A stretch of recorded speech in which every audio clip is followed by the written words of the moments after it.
Did you ever hear a voice in the jungle that didn't belong to the living? In Vietnam, during the long years of the war, soldiers sometimes did.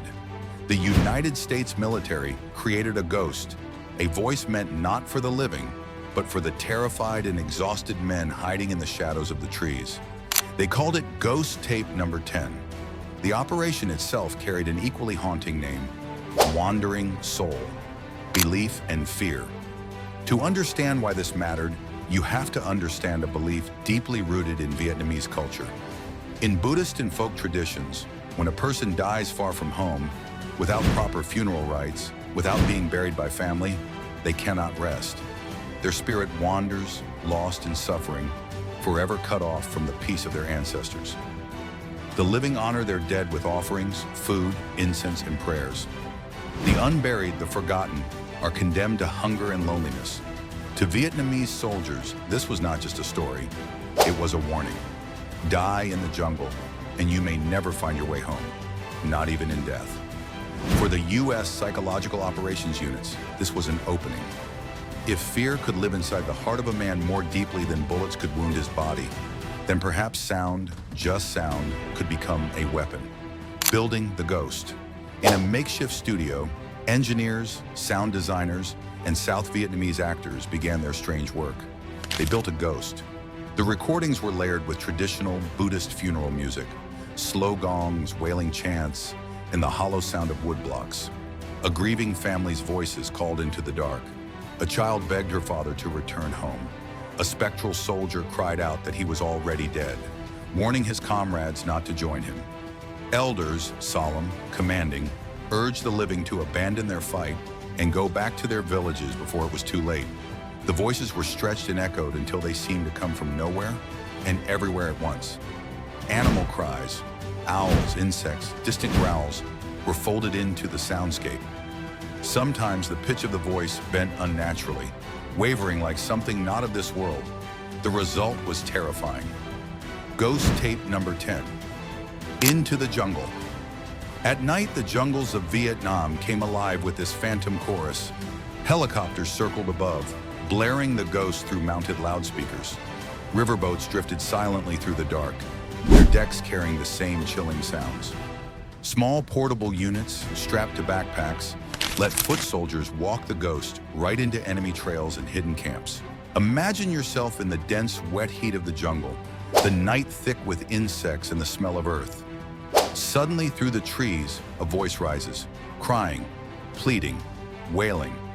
It is not your voice. It is not your comrades. It is something else everywhere around you, speaking the one truth your culture has taught you to fear. You will never go home. Field reports.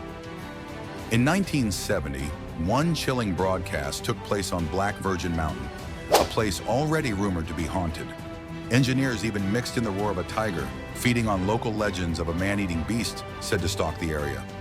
Some nights, Viet Cong soldiers froze in place, unwilling to move. Others panicked, firing their rifles blindly into the night sky, revealing their positions to American forces. There were reports of men abandoning posts, slipping down trails toward defection corridors, desperate to escape the cursed sound. But not everyone broke.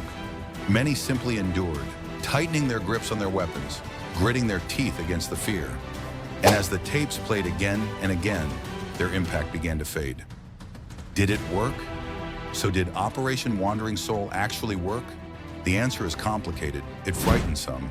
It unsettled many. But hard evidence of widespread desertions or surrenders is scarce. Soldiers adapt quickly in war. Once the Viet Cong understood the trick, the ghost became less a terror weapon and more a tool of harassment. It was useful sometimes to mass troop movements or flush out ambushes. It could keep enemy soldiers awake at night, robbing them of rest. By the early 1970s, the broadcasts faded into the background noise of the war, another experiment that had run its course. The legacy, what lingers, is not the tactic, but the wound it touched.